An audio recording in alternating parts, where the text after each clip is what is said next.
The platform is empty. The 8:15 departed 20 minutes ago, and the 8:47 left without you noticing. The departure board flickers with destinations you should have reached by now. Relationships you should have built, skills you should have mastered, years you should have used differently. But here you stand, surrounded by the evidence of time that cannot be reclaimed. This is where Panaetius, the great Stoic philosopher who brought Greek philosophy to Rome, would have begun what he called the trial of lost years. Not a trial to prosecute yourself into deeper regret, but a systematic examination to determine what verdict serves your remaining time.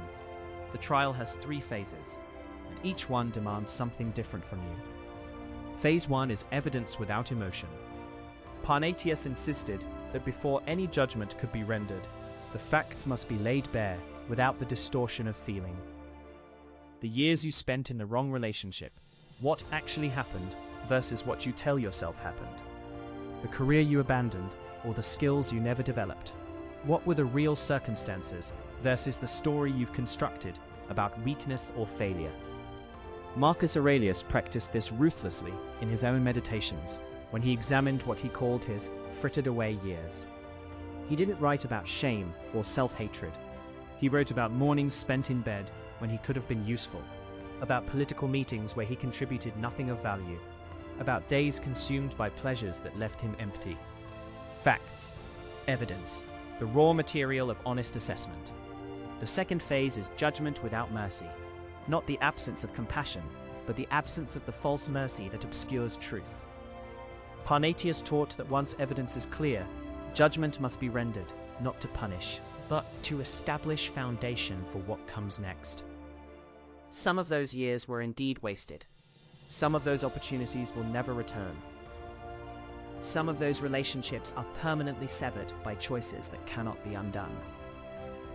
Epictetus knew this intimately. He spent years as a slave, years when other young men were building careers, forming families, establishing themselves in society.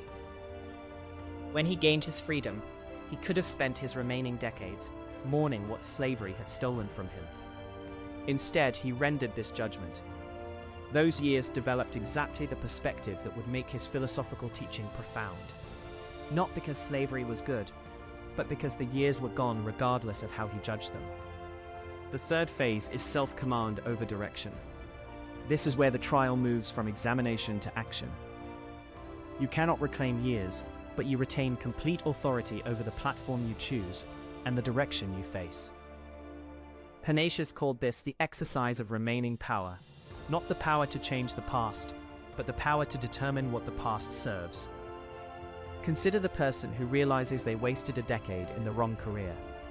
The evidence phase establishes what was lost: professional development, financial security, industry connections that take years to build. The judgment phase acknowledges that those specific 10 years cannot be recovered. But the self-command phase recognizes something crucial.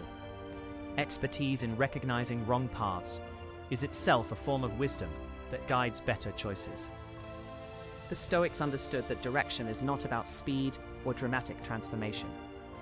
It's about facing the right way when the next opportunity arrives.